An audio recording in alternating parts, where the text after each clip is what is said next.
My father and I own and operate the place. It's a full studio. One day I get a call while I'm just getting out of class at TU, and my father says, well, we just bought a church. And I was like, we just bought a church, really? I was like, okay, so we're going that route. Okay, I can do that. But then I found out later that it's the church studio, and that we bought Leon Russell and Steve Ripley's old place. I'm partners with Michael Block, who owns a record label here, and he takes care of half the studio time, and I operate the other half of the studio time as just kind of owner, operator, and manager.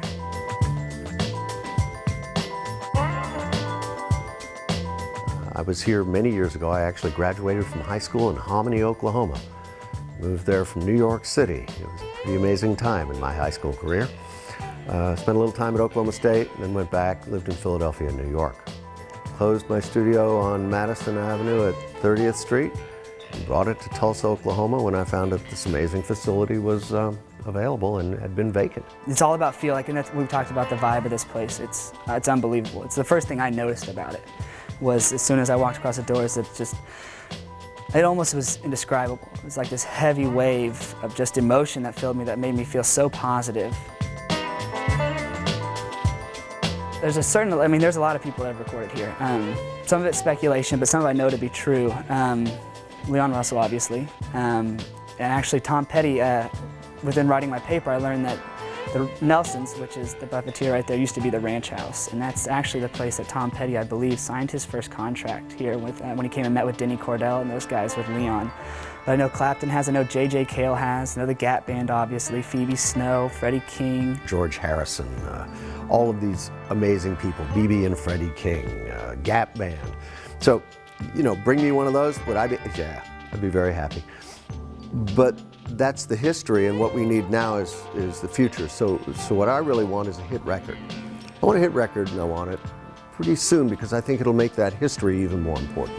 So what's really cool about this place is, like, if you think about it, like, everybody I grew up listening to and love and really got me interested in music has come through here. And so it's almost, it's not pressure, but I guess it is pressure, but it's in a good way, that you kind of get to walk and study and learn where a lot of my heroes have played and recorded.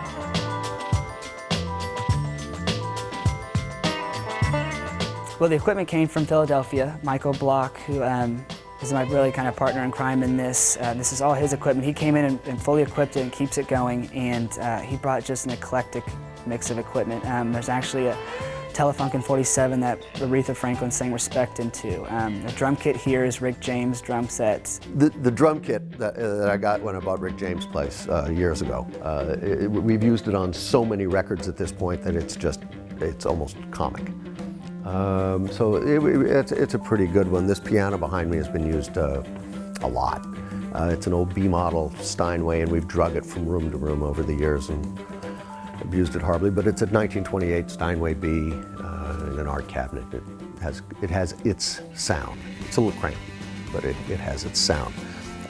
That microphone over there, there's one microphone here that has a crazy history of just unbelievable hit records cut on it. I have one microphone that has a problem with the capsule. The actual transducer in the microphone has a problem.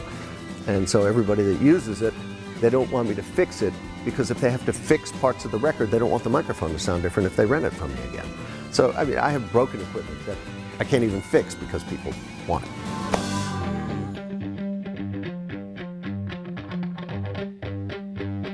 The industry is in such an unusual situation right now that I think it may be possible to make this a true music place. And the way the local environment has encouraged us is incredibly heartening. People so want to see this work, and the entire marketplace seems to kind of be pulling together to help us make it work. And so whether it's the Tina Rose record, Dan Orlando's record, or whether we're recording even a Red Dirt record, or Jacob Fred, they were just here. All of these projects, people are excited about this. And it's starting to take hold, and I can feel it on the East Coast. I haven't really spent much time on the West Coast recently, but friends that I have on the East Coast that really sell a lot and are very, very steeped in the music industry are going, they know that we're doing this, and they can feel it, and we can feel it. We're getting good product out of here, and this town is supporting us amazingly.